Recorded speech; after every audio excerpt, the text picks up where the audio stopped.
토크를 맡은 루이스이고요. 제가 선정한 주제는 저는 왜 애플 팬보이가 되었는가입니다. 미국에서는 애플 팬보이 아니면 페네틱이라고 불린다고 하고요. 한국어로 비하적인 의미를 포함하면 앱등입니다. 애플 플러스 꼽등이의 줄임말이고요. 대척되는 것은 삼엽충이라고도 불린다고 합니다. 다음 이미지는 이제 조롱이 약간 섞인 미국에서 생각하는 애플 팬보이의 이미지에 대해 가져와 봤습니다. 잡스는 모든 걸 잘 알고 있다는 게 인상적이고요. 사실 잡스가 별세하고 나서 애플이 더 성장한 것은 사실입니다. 팬보이가 된 계기에 대해서 다음과 같이 세 가지로 분류한다고 합니다. 마지막 것은 제가 해당되는 것 같아 따로 추가를 해보았고요. 첫 번째는 이제 매킨토시 때 팬이 되신 분들이 있다고 하는데요. 현재 60대 이상의 남성분들이 아이폰을 쓰시고 계시면 거의 이 부류라고 합니다. 그리고 이제 두 번째는 인텔이 들어간 맥북 때 팬이 된 분들이 있다고 합니다. 그때 당시 이제 막 팬이 되었기 때문에 애플에 대해서 하나씩 알아가면서 무조건적인 찬양을 하는 경우도 생겼고 모든 일을 윈도우 대신 맥으로 처리하려고 했답니다. 아마 앱 등이라는 단어도 이때부터 시작되었다고 하고요. 그냥 밑도 끝도 없는 감성팔이가 시작되고 잡스 숭배가 심했다고 합니다. 그리고 이제 세 번째는 감성 마케팅의 팬인데요. 아마 요즘 많은 분들이 여기에 해당될 거라 생각이 듭니다. 2010년대부터 스마트폰에 관심이 많은 학생들을 위주로 애플이 좋다고 찬양하는 분들이 생겼고요. 또한 대다수 연예인들이 이제 아이폰을 사용하면서 속칭 인싸템이라는 인식을 강하게 심어준 것이 원인이 될 수 있다고 합니다. 그리고 저 카페에 들고 가면 이제 맥북 안 들고 가면 컴퓨터를 꺼낼 수가 없죠. 그리고 네 번째는 제가 추가해 본 것인데 애플 생태계, 연속성의 매력을 느껴서 들어온 팬입니다. 이에 대해서는 뒤에 자세히 설명드리도록 하겠습니다. 우선 현재 제가 보유하고 있는 디바이스를 한번 보여드리고 싶습니다. 저는 스마트폰이 나온 이후로 14년간 안드로이드 폰만 사용했고요. 태블릿도 5개 정도 안드로이드가 있고, PC는 리눅스 2대, 윈도우 2대, 크롬오에스 2대, 나스 서버 1대 있습니다. 뭐 액세서리도 갤럭시 버즈, 소니 헤드셋, 뭐 여러 개 키보드, 마우스, 그리고 워치도 있고요. 또 뭐 번외로 플스5, 스위치, 뭐 개인용 안드로이드 TV도 보유하고 있습니다. 이 발표를 준비하면서 제가 좀 너무 과했었구나 하는 반성을 많이 하게 되게 되었습니다.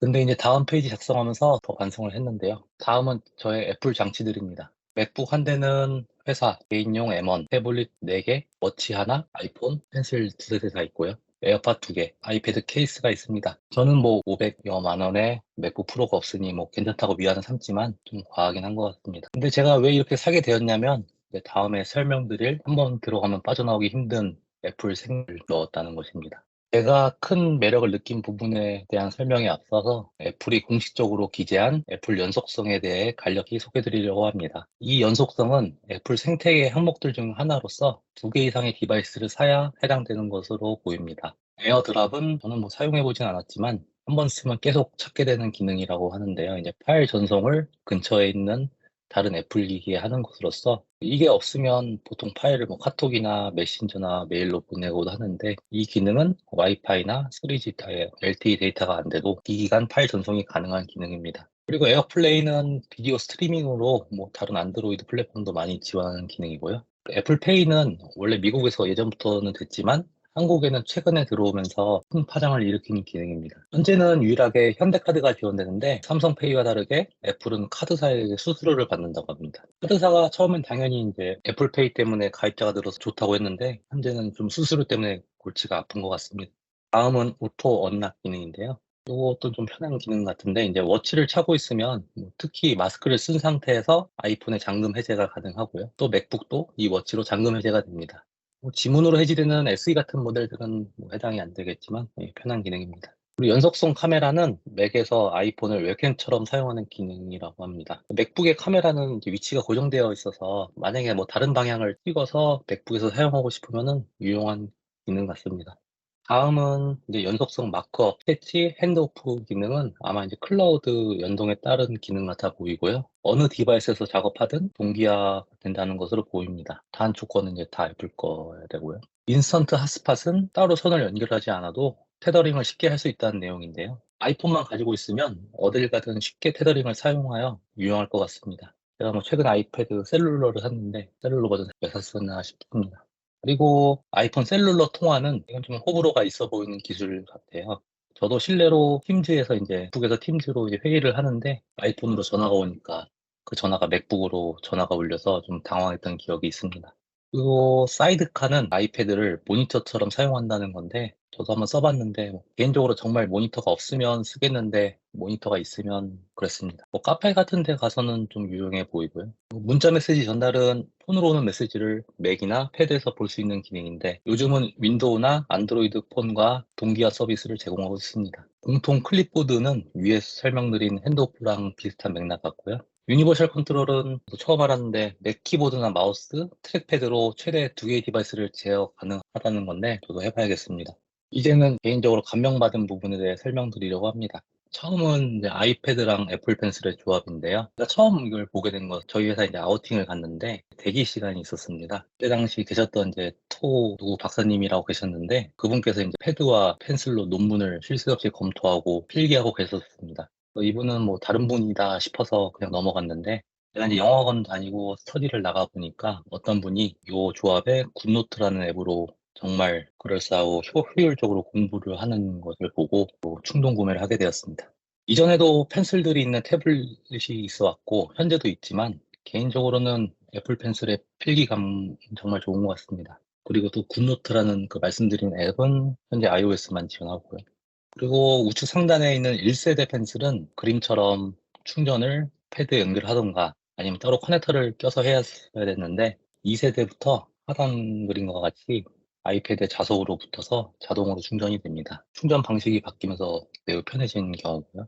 다음은 에어팟입니다. 저는 사실 블루투스 이어폰을 되게 초기부터 사용을 해왔습니다. 이전에 뭐 LG사의 목걸이용도 많이 썼었고요. 사실 애플이 처음에 에어팟을 출시한다 했을 때 사람들이 이제 콩나물 같다고 엄청 조롱을 했는데 현재는 세상에서 제일 많이 팔린 이어폰이 이 에어팟이라고 합니다. 제가 좀 이제 변명을 받았던 기능이 두 가지인데 첫째는 저 연결된 디바이스에서 사용자가 뭔가 재생을 하면 에어팟이 해당 디바이스로 자동으로 붙는 것입니다. 원래 블루투스 이어폰은 약간 클라이언트 개념으로 마스터인 폰에 붙으면 더 이상 다른 디바이스를 쳐다보지 않는 것이 뭔가 당연하다고 생각했는데 이것은 마치 에어팟이 마스터처럼 돼서 클라이언트 중에 뭔가 액션이 있는 것에 붙게 되는 것입니다. 한번 써보면 정말 편한 기능이고 이것만으로도 충분히 에어팟을 살 수 있을 것 같습니다. 그리고 두 번째는 쓰면서 아무 생각이 없다 찾아보니까 영상이나 음악을 듣다가 에어팟을 귀에서 빼면은 자동으로 재생이 멈추는 기능입니다. 물론 이 기능 자체를 불편하게 생각하시는 분들도 있지만 확실히 유저의 편의성을 고려한 기능으로 생각됩니다. 검색하다가 우측과 같은 유튜브 영상을 찾았는데 5가지 기능이 올 하반기에 업데이트 예정이라고 합니다. 제가 이걸 발췌한 이유는 하기 댓글 때문입니다. 댓글 내용이 결국은 애플은 혼자서 모든 걸 다 할 수 있다는 내용인데요. 저도 음향에 대해서는 잘 모르지만 음향은 좀 스페셜리스트가 있고 좀 어려운 분야인데 그래서 가끔 국내 삼성이나 LG, 뭐 소니나 일본 기업에서 그런 오디오 음향 전문가를 고문으로도 채용을 합니다. 아무튼 애플은 뭐 음향, 전자 혼자 다 할 수 있다는 내용입니다. 세 번째는 프로그램 설치 삭제의 깔끔함입니다. 제가 듣기로 애플은 프로그램 승인이 매우 까다롭다고 들었습니다. 개발자분들은 좀 많이 짜증 나겠지만 그래도 사용자들은 편할 수밖에 없을 것 같습니다. 예를 들어 앱을 삭제할 때 그냥 휴지통에 넣으면 지워지고요. 윈도우 대비 너무 힘인 것 같습니다. 그리고 다음으로 아이폰은 통신사 앱이 없다는 것입니다. 보통은 뭐 통신사 밥으로 좀 많이 알고 있고 애플이 이 판에 들어오고 나서 바뀌는 것 같습니다. 통신사 앱을 올리려면 애플이 승인을 해줘야 되는데 애플이 승인을 안 해줘서 못 올립니다. 통신사에 악감정은 없지만 제조사에 종사하는 사람으로서 통쾌한 부분도 없지 않아 있는 것 같습니다. 다음 것도 뭐 비슷한 맥락의 이야기입니다. 혹시 좌측에 네이트라는 버튼을 보신 분들도 있으실 것 같은데 뭐 라떼 버튼이라고도 하고요. 이 버튼의 별명이 지옥의 버튼입니다. 저걸 누르는 순간 상상할 수 없는 일이 벌어지고요. 근데 이제 우측 기사를 보시면 아이폰이 이제 처음에 KT를 통해 국내에 들어올 때 KT는 애플에 와이파이를 빼달라고 요청했습니다. 저 라떼 버튼을 살려야 되니까 그럴 것 같은데요. 근데 애플이 거절하니까 로그인 방식이 필요한 와이파이 기능을 하게 해달라고 했답니다. 애플이 이도 거절했고요, 당연히. 그래서 우리가 현재 와이파이 마크를 쫓아다니면서 그래도 좀 저렴하게 스마트폰 생활을 할 수 있게 된 거 아닌가 싶습니다. 다음으로는 M1의 등장입니다. 저도 이전에 뭐 OS 및 CPU 관련 일을 좀 해봐서 그런지 저는 이 M1이 나왔을 때 사실 뭐 모든 게 끝났구나 생각이 들었습니다. 이제는 뭐 세상에 적수가 없는 것 같은데요. 우측 그림은 맥OS의 소프트웨어 아키텍처인데 다 애플이 자체 개발한 거고요. 퍼즐의 마지막 빈 조각인 하드웨어를 M1으로 채워버렸습니다. 그래서 결국은 모두 디자인드 바이 애플이 된 거고요. 결국 제품 하나를 머리부터 발끝까지 애플이 다 하고 있습니다. 저 M1은 암코어를 써서 개발한 칩으로, 암은 원래 저전력으로 유명합니다. 그래서 휴대기기에 다 들어가고 아마 전 세계 95%의 CPU가 암일 거고요. 저전력이 쓰는 이유는 리스크 방식이라서 그렇고요. 그러니까 상대적으로 적은 인스트럭션 셋을 처리해서 적은 거고, 인텔은 시스크를 씁니다. 그래서 배터리가 오래 가는 거고요. 그래서 사실 리스크를 써서 기존 인텔과 성능이 비슷하기만 해도 대박이었을 것 같은데 더 빠르다고 합니다. 그 이유는 5552라고 Out of Order Execution이라는 기술을 쓴다고 하는데요. 요거는 인스트럭션들을 여러 군데서 비동기적으로 처리할 수 있게 또 뭐 추가적인